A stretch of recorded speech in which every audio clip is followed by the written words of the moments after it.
Kabubukas lamang nitong taon pero nakikilala na sa Ontario-Durham region ng isang kapihan dahil sa kanilang natatanging serbisyo sa komunidad. Ano nga ba ang sikreto ng Maritos Coffee and Things sa matagumpay na pagnenegosyo? Narito ang report ni Teresa. Sa kanto ng Mary Street West at Brock Street North sa Whitby, dinadayo ng mga customers ang isang kapihan dahil sa kanilang natatanging pakulo sa negosyo. At ang may-ari nito, mga proud Filipino-Canadians. Kapihang matagal ng pangarap na ngayon tuluyan ng natupad. Dumalo sa kanilang grand opening ang mga politiko mula sa 3 lebel ng gobyerno.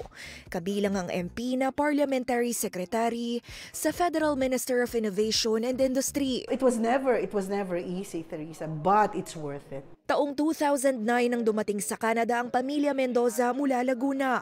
Si Marito na nasa political consulting sa Pilipinas. At si Lily Hope na dating school principal sa kilalang paaralan sa Binyan. Nung dumating kami rito, marami nagsabi sa amin na, bad timing because it was a recession. Preferred jobs are not available for us, right? Especially we are internationally educated professionals. It's very challenging for us. My job is not transferable. I taught in different schools. Started out as an ESL teacher, English teacher, hanggang sa naging school principal din ako dito sa maliit na private school. However, thing is, it's different. Kinalaunan, nagtrabaho ang mag-asawang Mendoza sa larangan ng finance at sinubukan ang pagtatayo ng negosyo sa Canada. Nag-put up kami ng maliit na tutorial center kasi nga teacher siya, but it didn't work, right? Because we didn't hit the right spot. Yeah, very challenging. Hanggang dumating ang isang oportunidad matapos ang 14 na taon. Hindi namin akalain na ito pa lang dito pa sa building na ito, where she holds office since 2018. That's why nakita ko to. Because every time that I come here, sabi ko sa kanya, bakit walang coffee shop dito? So people come here for Spana Coffee freshly baked every day. Marso nitong taon nang magbukas ang Maritos Coffee and Things.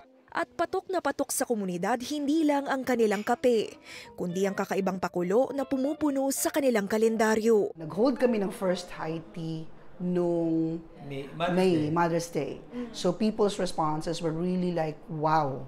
And so, come July, we started out na talaga, we launched it. Yung opportunity for high tea, specifically high tea, because apparently, wala nang nagpapa-high tea rito sa area. Hindi man halatang itinayo ito ng mga Pinoy sa unang tingin.